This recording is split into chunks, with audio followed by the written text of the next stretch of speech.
पापा प्लीज़ मुझे शादी नहीं करनी, प्लीज़ पापा मैं अभी और पढ़ना चाहती हूँ। ये पल्लवी थी जो रोती रही, मगर उसके पापा ने उसकी एक ना सुनी और उसकी शादी एक ऐसे इंसान से कर दी जिसको वो ना नाम से जानती थी और ना चेहरे से पहचानती थी। वो तो कभी शादी करना ही नहीं चाहती थी, क्योंकि उसने अपने पापा को हमेशा अपनी माँ से लड़ते देखा। हमेशा उसने अपनी माँ को घर के किसी अंधेरे कोने में बैठ के रोते देखा। बचपन में जब वो सुबह उठती तो उसकी माँ का तकिया भीगा हुआ मिलता।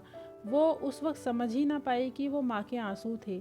शायद इसीलिए ही उसको शादी से नफरत हो चुकी थी। वो किसी मर्द के हाथों मार खाते हुए अपनी ज़िंदगी नहीं गुजारना चाहती थी, मगर किस्मत में कुछ और ही लिखा था। उसकी शादी हुई और विदा होके अनमने मन से वो अपने पति के घर आ गई। शादी की रस्मों से थकी हुई पल्लवी रूम में आते ही कब सो गई उसको पता ही न चला।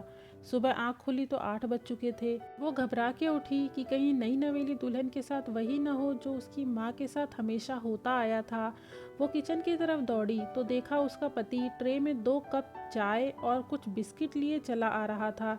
फिर ऐसा ही होता था, अगर वो कुछ गलती कर बैठती तो मैं बहुत खूबसूरती से उसको संभाल लेता। मगर पल्लवी बहुत डरी डरी सी रहती थी और मैं उसके डर को महसूस भी करता था। आज पल्लवी की तबीयत कुछ ठीक नहीं थी, मगर फिर भी वो रोज़ की तरह कामों में लगी हुई थी।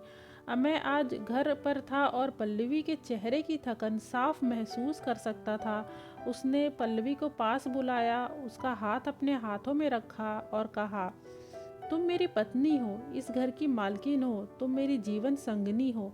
अगर तुमसे कोई गलती हो गई तो इसमें डरना कैसा? क्या मुझसे घर में कोई गलती नहीं होती? मगर मैं तो किसी को जवाब दे नहीं, तो तुम क्यों? ये घर हम दोनों का है। मुझे पता है कि तुम बहुत गूढ़ी लड़की हो, इस घर को संभालने के लायक हो। अब मैं और भी न जाने क्या कुछ कहता रहा, मगर पल्लवी तो बस अपने पति पर निहाल होती रही। और शायद यही था एक अनछुआ लम्हा। उसकी आंखों में भी आज अपने पति की वजह से आंसू थे, मगर वो आंसू थे खुशी के, प्यार के। और उसकी ज़ुबान से अपने आप ही निकल पड़ा, आई लव यू अमय। और अमय ने भी उसका जवाब देते हुए पल्लवी को गले से लगा लिया। तो दोस्तों, पति पत्नी के प्यार भरे रिश्तों को दर्शाती हुई इस प्यारी सी कहानी का यहीं पर अंत होता है। वीडियो को लाइक ज़रूर कर दें और हाँ, हमें कमेंट में बताना ना भूलें कि ये कहानी आपको कैसी लगी जो मेरी खुद की लिखी हुई है। और साथ ही वीडियो को शेयर कर दें ऐसे लोगों के साथ जो ऐसी कहानियाँ देखना चाहते हैं। चैनल को सब्सक्राइब करना ना भूलें। भारत माता की जवाब कमेंट बॉक्स में ज़रूर देना।